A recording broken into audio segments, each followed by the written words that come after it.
बहुत बढ़िया जोक था। सुना तुमने? अंगेज मामा, you look like a monkey. ये हर बार छेड़ती है मुझे। अरे प्लीज फिर से तुम्हारी कैट पैट। मम्मा ये भी मुझे बोलता रहता है।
तो ये है हॉरर हाउस।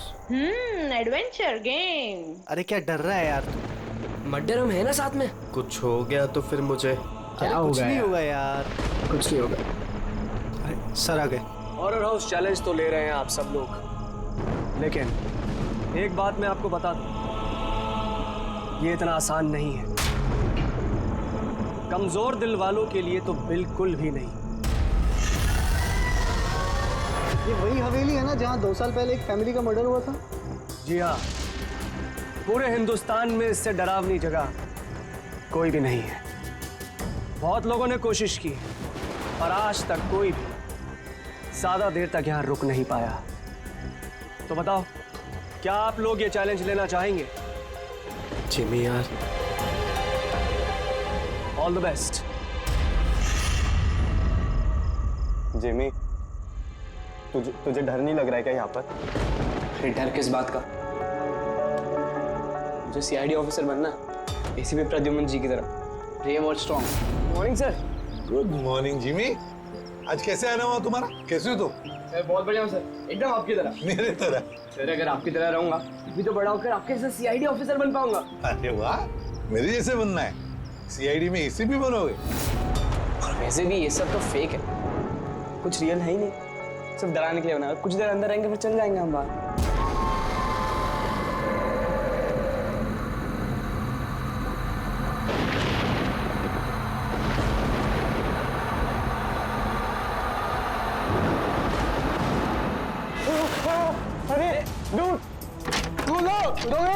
रोहित खोलना।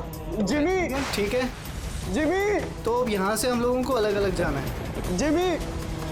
सी यू लेटर सुशांत। अरे Jimmy please open the door. Jimmy कुछ नहीं होगा। रोहित चलना है यार। Guys please come back guys.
Sushant भाई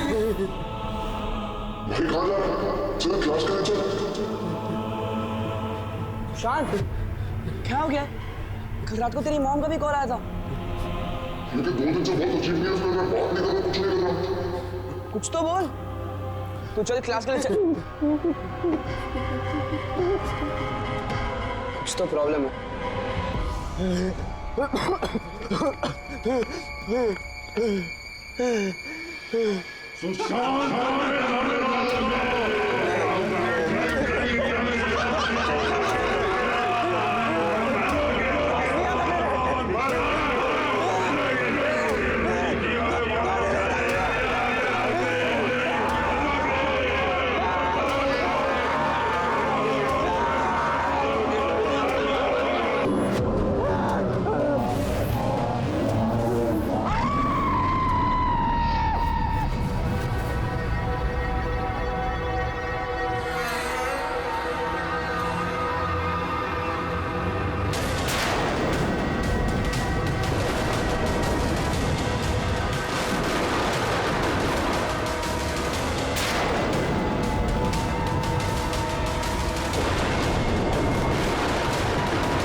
सुशांत मेरा बच्चा, ये क्या हो गया सुशांत? छोड़ो मुझे प्लीज, छोड़ो सुशांत, ये तुम्हें क्या हो गया सुशांत?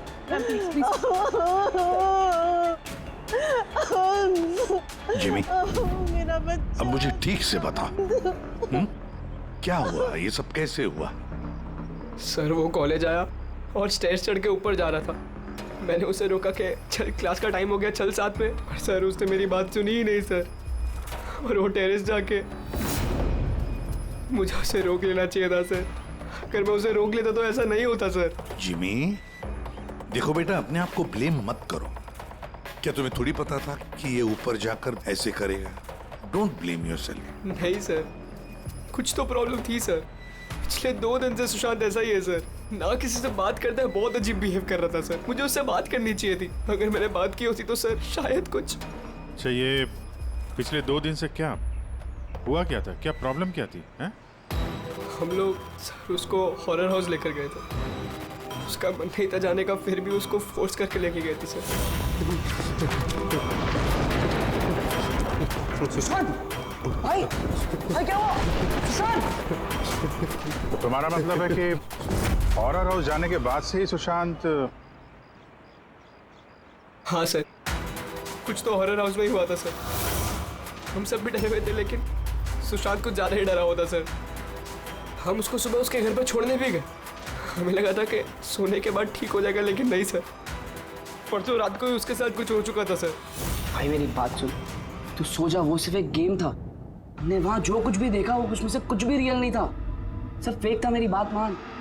नहीं जिमी भाई, मेरी बातों का यकीन कर, कुछ भी फेक नहीं था, सब असली था भाई। वहाँ पे कुछ तो था भाई। वो अभी भी मेरे साथ है। वो नहीं छोड़ेगी भाई मुझे, वो मुझे नहीं छोड़ेगी।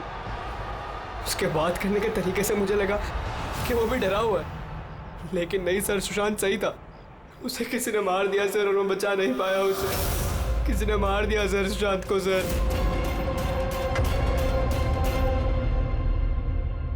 ये देखो बॉस, ये सीटी स्कैन किसका? ये एक 80 साल के बूढ़े के ब्रेन का सीटी स्कैन है। इस आदमी को एक बहुत ही भयानक ब्रेन की बीमारी हुई। जरा देखो गौर से, इसके ब्रेन सेल्स कैसे सिकुड़ गए हैं। और सर इस सीटी स्कैन में ब्रेन सेल्स और भी ज्यादा डैमेज्ड है। ये स्कैन किसका? सुशांत। क्या? सुशांत का? एक जवान हेल्दी लड़के के ब्रेन के सेल्स एक बीमार बुढ़े आदमी के ब्रेन के सेल से ज्यादा खराब? वही तो सबसे बड़ा सवाल है अभिजीत, कैसे? और हमने सुशांत के फैमिली डॉक्टर से भी बात की। उन्होंने भी कहा कि सुशांत बिल्कुल फिट था, ना कोई हेल्थ इश्यूज, ना दिमाग की बीमारी, कुछ भी नहीं। सर जिमी ने बताया था कि हॉरर हाउस से लौटने के बाद ही इस सुशांत के बिहेवियर में चेंज आ गया था। और सर सुशांत की माँ का भी यही कहना था कि सुशांत अजीब अजीब सी बातें करने लगा था। उसे लगता था कि उसके आसपास कोई है जो उसे मारना चाहता है, पर ऐसा कुछ भी नहीं था। और सिर्फ 2 दिन में सुशांत को स्किज़ोफ्रेनिया के सिम्टम्स होने लगे। इम्पॉसिबल। अभिजीत, जिमी की बात सही हो सकती है। ये कोई आत्महत्या नहीं, खून है, खून। पर खून कैसे?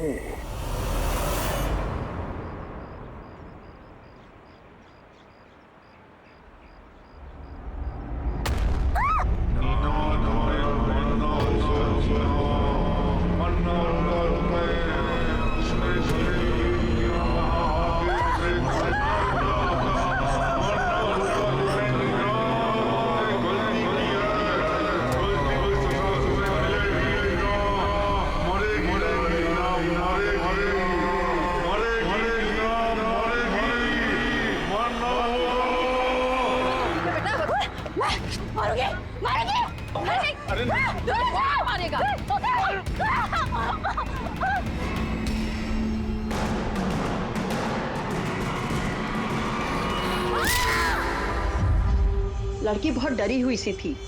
ऐसा लग रहा था कि कोई इसका पीछा कर रहा है। अजीब अजीब सी बातें कर रही थी। हम लोग तो इसकी मदद कर रहे थे, हम लोगों को देखकर भागने लगी और गाड़ी के सामने आ गई। तुम लोग नीना के फ्रेंड्स हो ना, तो तुमने कभी इसे अजीब सा बिहेव करते हुए देखा है? बिल्कुल ठीक थी वो, पर आज जब वो कॉलेज आई बिल्कुल बदली हुई सी बिहेव कर रही थी। पूछने पर कुछ बताया भी नहीं उसने, फिर अचानक से क्लासेस छोड़ के चली गई। मतलब कल तक सब कुछ ठीक था, तो कल और आज के बीच ऐसा क्या हुआ कि वो इस तरह से बिहेव करने लगे? कल रात को हम हॉरर हाउस में गए थे और नीना बहुत ज्यादा डर गई थी। हमें लगा कि रात भर आराम से सोएगी तो सुबह तक ठीक हो जाएगी। एग्जैक्टली हुआ क्या था वहाँ पे? सर वो नीना वहाँ पे अचानक से बेहोश हो गई थी। Nina Nina Nina Nina Nina are you okay? उसके बाद से एकदम अजीब बिहेव करने लग गई। उसे लगता था जैसे उसे कोई मार देगा। क्या हुआ? कोई है वहाँ पे, देखो कोई है। नीना कोई नहीं है वहाँ पे। जाओ गो, कोई नहीं है वहाँ। मैं जहाँ जाती हूँ वहाँ चले आते हैं। मुझे छोड़ेगा नहीं, मुझे मार डालेगा। हॉरर हाउस, ये वही हॉरर हाउस है जहाँ पर सुशांत भी अपने दोस्तों के साथ गया था और जहाँ से आने के बाद उसके और इस नीना के दिमाग पर असर होने लगा। अजीब अजीब से वहम होने लगे। कुछ न कुछ तो गड़बड़ जरूर है इस हॉरर हाउस में, कुछ न कुछ तो गड़बड़ है। ऐसा कुछ नहीं है सर, मैं सच में नहीं जानता उन दोनों को क्या हुआ है। तुम्हें नहीं पता तो और किसे पता होगा? हाँ? इस हॉरर हाउस के बारे में सोशल मीडिया में तुम्हारी कंपनी ने मैसेज शेयर किया है ना? और इसमें साफ साफ लिखा है कि इस हॉरर हाउस में मर्डर्स हुए हैं और जो कोई भी एक रात इस हवेली में रहेगा उसे 50,000 रुपए इनाम में मिलेंगे। हाँ? और इसमें यह भी लिखा है कि ये हॉरर हाउस बनने से पहले 2-3 लोग यहाँ पे रात में रुके थे जो गायब हो गए। इनका अब तक कोई छता पता नहीं चला है। सर मार्केटिंग के लिए सब करना पड़ता है। हॉरर हाउस के प्रमोशन के लिए हमने कुछ एक्टर्स से काम करवाया था ताकि लोग यहाँ पर आए। आप चाहे तो हम उनका नाम और पता आपको दे सकते हैं, आप उनसे पूछ सकते हैं सर।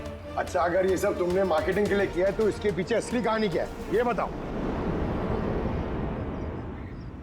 सर यहाँ पर एक बहुत रईस आदमी रहता था अपने परिवार के साथ, विक्रांत, और एक दिन उसने अपने पूरे परिवार को मार दिया।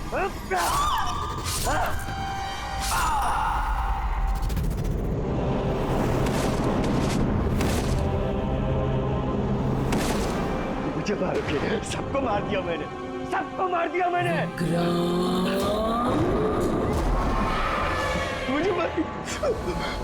मुझे मारेगी।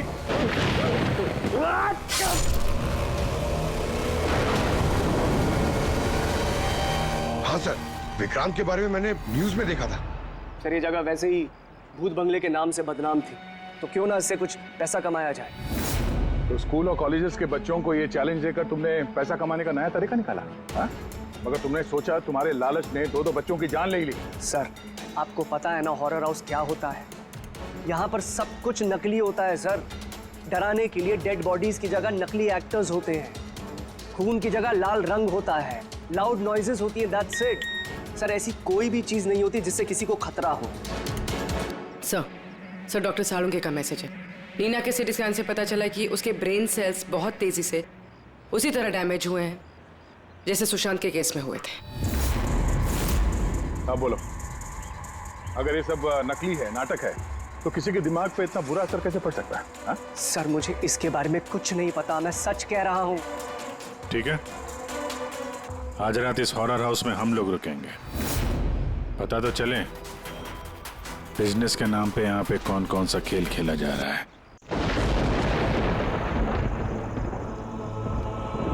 अभिजीत, इस हवेली का मालिक महेश और उसका स्टाफ कुछ गड़बड़ लग रहा है। लगता है वही लोग हैं जो ये सब कर रहे हैं। हम लोग अलग अलग रूम में जाएंगे, अकेले।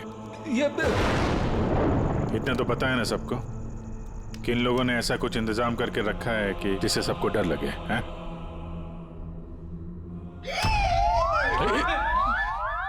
पंकज, बी वेरी केयरफुल, है ना? इस हवेली में 2 लोगों की मौत हो चुकी है, कुछ भी हो सकता है कभी भी, इसलिए चौकन्ने रहना, ठीक है? हाँ सर। हर चीज को ध्यान से देखना है, ठीक है? Be alert.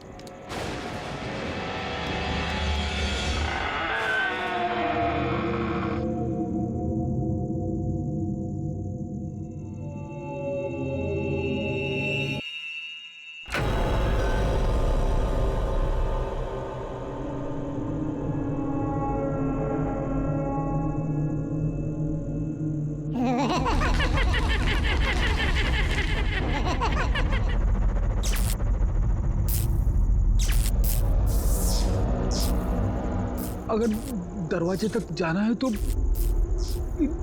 सबको पार करके जाना होगा।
पंकज, पंकज क्या हुआ है?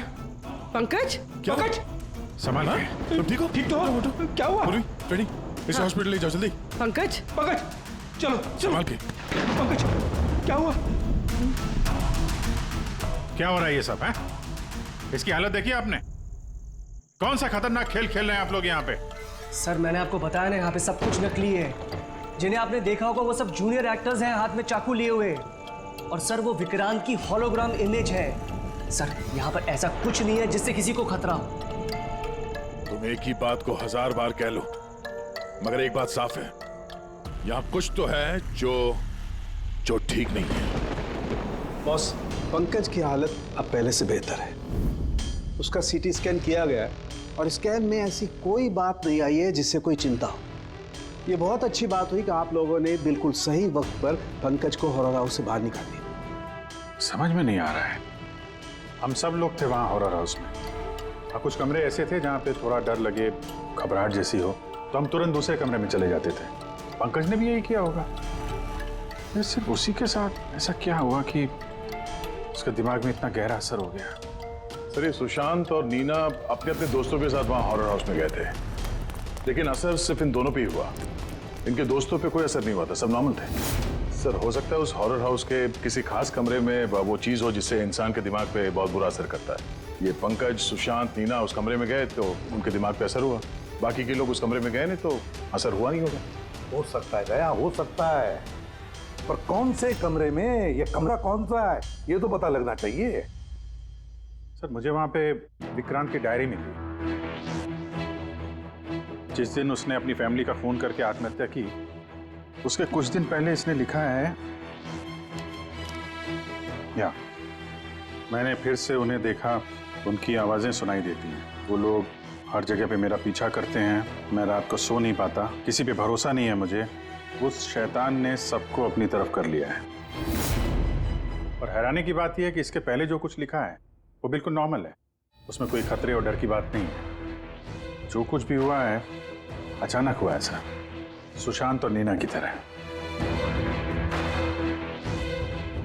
बात समझ में नहीं आ रही अभिजीत, ये विक्रांत, इस विक्रांत ने अपने पूरे खानदान का कत्ल कर दिया और फिर डर के मारे उसने अपनी जान ली, आत्महत्या कर ली।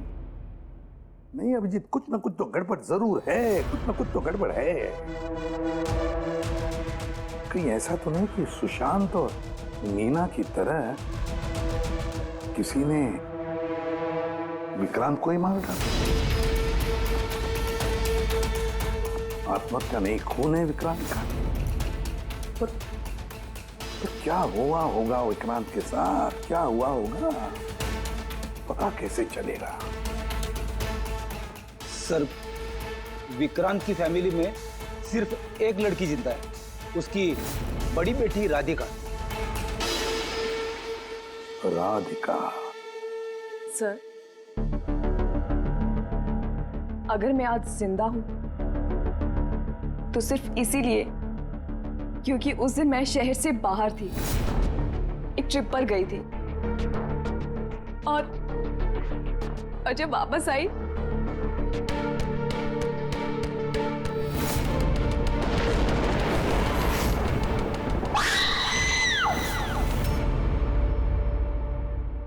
उनकी डायरी पढ़ी थी हमने, उससे पता चला कि 10 सितंबर से पहले वो बिल्कुल नॉर्मल थे। उसके बाद से उन्हें किसी से डर लगने लगा, अपनी जान खतरे में महसूस होने लगी। 10 सितंबर। सर, 10 सितंबर को तो हमने डैड का 50th बर्थडे सेलिब्रेट किया था। सब लोग आए थे, फैमिली, फ्रेंड्स। सर, डैड तो बहुत ज्यादा खुश थे।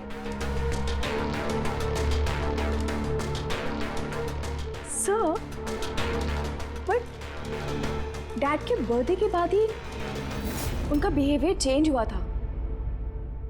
अभिजीत,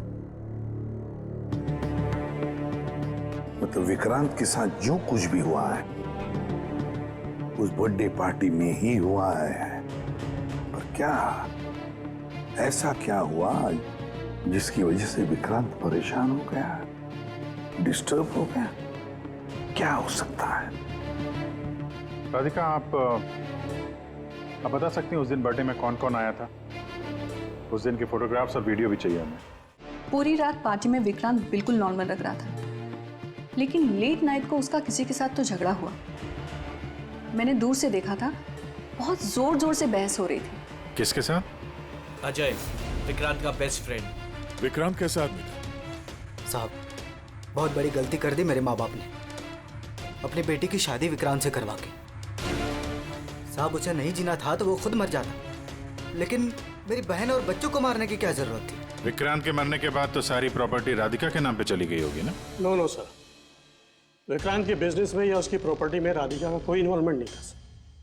उसके परिवार के बाद वो पूरी टूट चुकी थी। एक रुपया नहीं दिया था सर उसने, बल्कि ज्यादातर पैसा उसने चैरिटी के लिए दे दिया था। और विक्रांत का बिजनेस? सर, उनके कजन है दीपक, वो संभालते हैं। दीपक जी, विक्रांत की मौत के बाद उसके पूरे बिजनेस की कमान तुमने संभाल ली है ना? क्योंकि विक्रांत की फैमिली में कोई बचा ही नहीं, सिर्फ राधिका के सिवा। और राधिका ने बिजनेस और बाकी सारे प्रॉपर्टी में से अपने आप को दूर कर लिया था, इसलिए, है ना? जी, सभी को मालूम है कि विक्रांत मेरा कजिन था और किसी को तो जिम्मेदारी लेनी ही थी, लेकिन ये सब आप मुझसे क्यों पूछ रहे हैं? देखिए, विक्रांत और उसकी फैमिली के साथ जो भी हुआ उसका अफसोस सबको है। वो एक हादसा था, साजिश नहीं। आप लोगों को लगता है कि विक्रांत ने आत्महत्या नहीं की, मर्डर किया है किसी ने उसका। मैंने मारा है उसे और सुपारी देकर ये काम मैंने करवाया है। सर, वो मेरा बहुत जिगरी यार था, जिगरी। हम दोनों के बीच में बिल्कुल एकदम भाइयों जैसा प्यार था सर। पर हमें तो पता चला है कि काफी समय से तुम दोनों की दोस्ती में काफी दरार पड़ गई है। दरार? नहीं सर। सर, वो क्या है ना कि फ्रेंडशिप के बीच में जो तकरार होती है और प्रॉब्लम्स होती है, बस वैसे ही कुछ हुआ था। लेकिन सर, बाद में हमने पैचअप कर लिया था। सर मेरी बात जरा गौर से सुनिए कि अगर हम दोनों के बीच में दोस्ती नहीं होती तो क्या वो मुझे पार्टी में इनवाइट करता?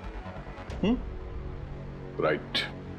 और उसी पार्टी में तुम्हारा जबरदस्त झगड़ा भी हुआ था विक्रांत के साथ। झगड़ा? हमारे पास एक गवाह है।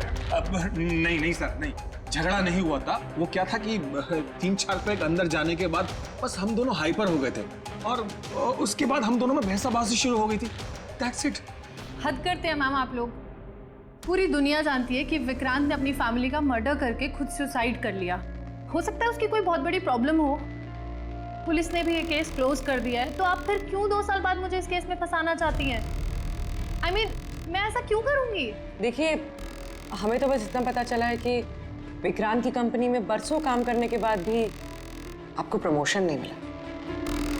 इनफैक्ट विक्रांत तो आपको नौकरी से निकालना चाहते थे, और फिर अचानक विक्रांत की मौत के बाद आपकी फाइनेंशियल कंडीशन काफी बेहतर हो गई। हाँ, तो मतलब आप ये कहना चाहती हैं कि मैंने विक्रांत का खून करके उसकी पूरी प्रॉपर्टी पर कब्जा कर लिया? Is that you want to say? आप लोगों को लगता है कि मैंने विक्रांत को उकसाया कि अपनी फैमिली को मारकर खुदकुशी कर ले। इस बात का आपके पास कोई सबूत है, कोई गवाह है? दीपक, विक्रांत के 50वें सालगिरह की पार्टी में तुम तो गए थे, है ना? गिफ्ट भी लेकर गए होंगे। अब 50वां बर्थडे जो था, क्या क्या लेकर गए थे, जरा बताओ तो।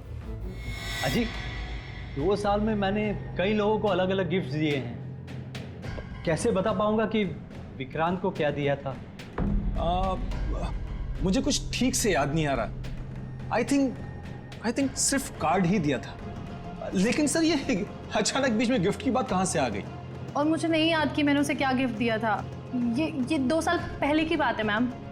और फिर किसी को कोई गिफ्ट देना कोई गुनाह थोड़ी है। जो मैंने विक्रांत को उसके फेवरेट ऑथर की नई बुक गिफ्ट करी थी, लेकिन उसको किसने क्या गिफ्ट किया ये बता पाना मुश्किल है। आप जानना क्यों चाहते हैं?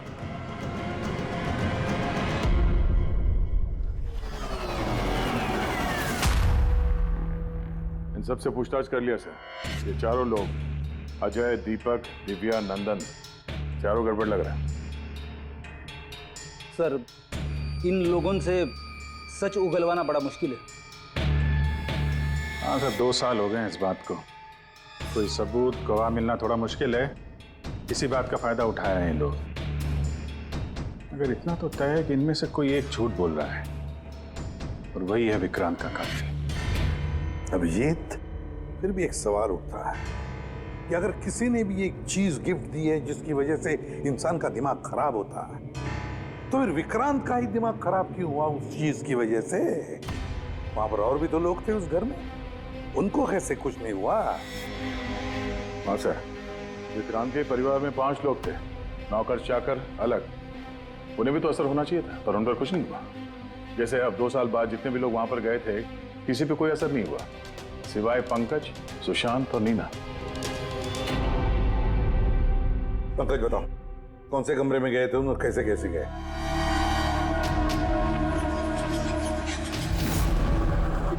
ये कॉरिडोर था सर। मैं सीढ़ियों से नीचे आया सर, ये कॉरिडोर क्रॉस करके यहाँ हॉल में गया सर। हॉल में सर फिर वो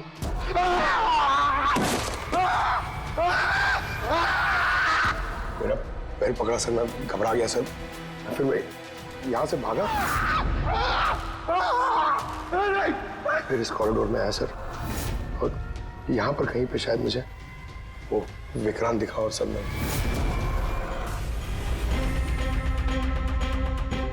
हाँ सर, पंकज हमें यहाँ इस कॉरिडोर में मिला था यहाँ पर, और नीना को उसके दोस्तों ने भी इसी जगह पे देखा था, और सुशांत भी यहाँ इसी जगह पे मिला। तो सर वो जो कुछ भी है जिसकी तलाश है हमें, शायद यहाँ आसपास कहीं होना चाहिए। वैसे वो हो क्या सकता है? वहां पर तो एंटीक्स, पेंटिंग्स, न जाने क्या क्या था। ऐसी कौन सी चीज है जिसकी वजह से वो लोग मारे गए? सर, विक्रांत की मौत 2 साल पहले हुई थी और इन दोनों की मौत अभी अभी हुई है 2 साल बाद। ऐसी कौन सी चीज है वहां पे जिसकी वजह से ये सब मौतें हो रही है? वो क्या चीज है कातिल जानता है।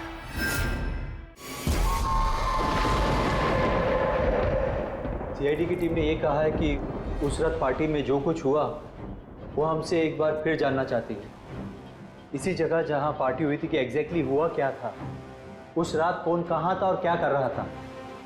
अरे एसीपी सर अभी तक क्यों नहीं आए? मैं इससे ज्यादा इंतजार नहीं कर सकता। इनफ। एक काम करते हैं, एसीपी सर को कॉल कर लेती हूँ। प्लीज। अरे तुम लोगों को जो कुछ करना है करो, मैं तो चला।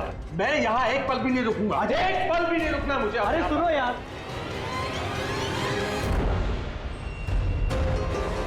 हेलो सर, मैं दिव्या। आपने हम सबको हॉरर हाउस में बुलाया था ना, हम लोग आ गए हैं। हाँ जी, मैं, नंदन, अजय और दीपक।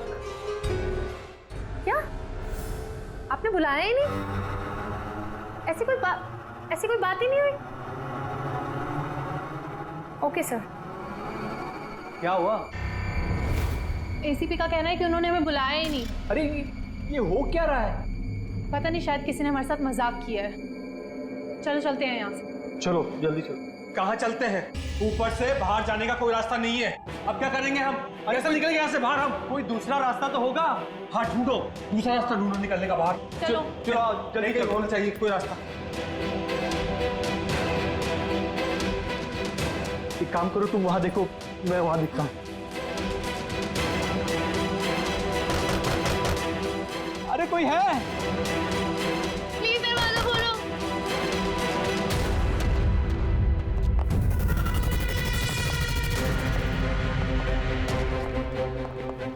ये क्या तमाशा है सर? आप क्यों परेशान कर रहे हैं हमें? परेशान नहीं कर रहे थे, सिर्फ परीक्षा ले रहे थे, और परीक्षा का रिजल्ट भी आ गया। पता चल गया है खूनी कौन है। आप सबको इस हॉरर हाउस के उस हिस्से में बंद किया गया था जहां ऐसी कोई चीज है जिसकी वजह से दिमाग पे बहुत बुरा असर पड़ता है और इंसान को अजीब अजीब से वहम होने लगता है, और उस चीज के बारे में कातिल को पता है, और उसी चीज की वजह से कातिल पहचाना भी गया।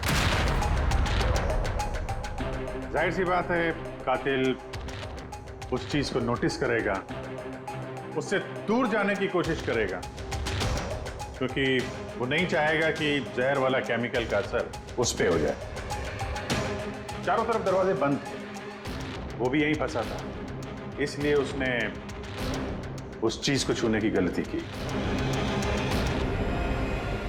और इस कमरे में क्या क्या हुआ, सब कुछ सीसीटीवी कैमरा में कैद हुआ है।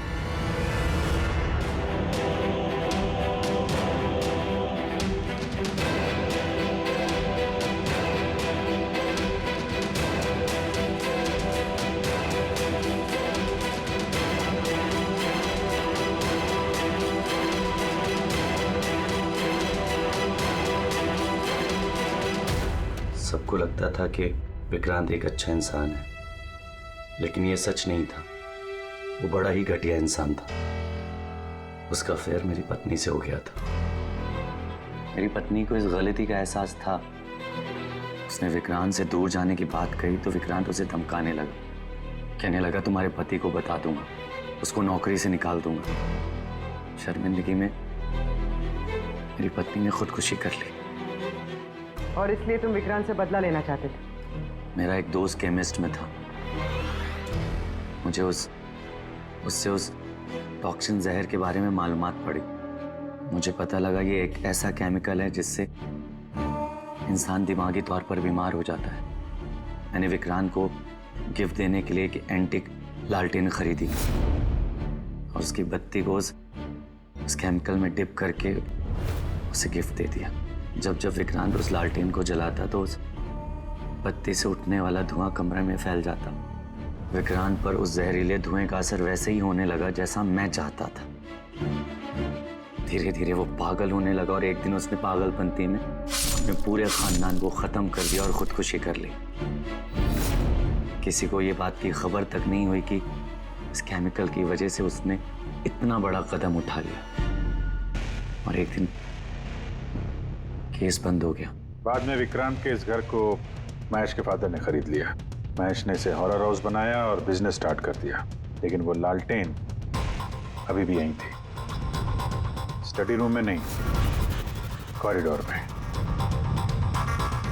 जिसकी वजह से ये सब हो रहा था। सच बोल रहा हूँ, मुझे जब पता लगा कि उस जहरीली लालटेन की वजह से 2 साल बाद भी लोग मर रहे हैं तो मैं घबरा गया। मैं रिस्क नहीं लेना चाहता था लालटेन को यहाँ से निकालने के। नंदन, हर मुजरिम यही सोचता है कि उसने बड़े चालाकी से अपने काम को अंजाम दिया और अब उसे कोई पकड़ नहीं सकेगा।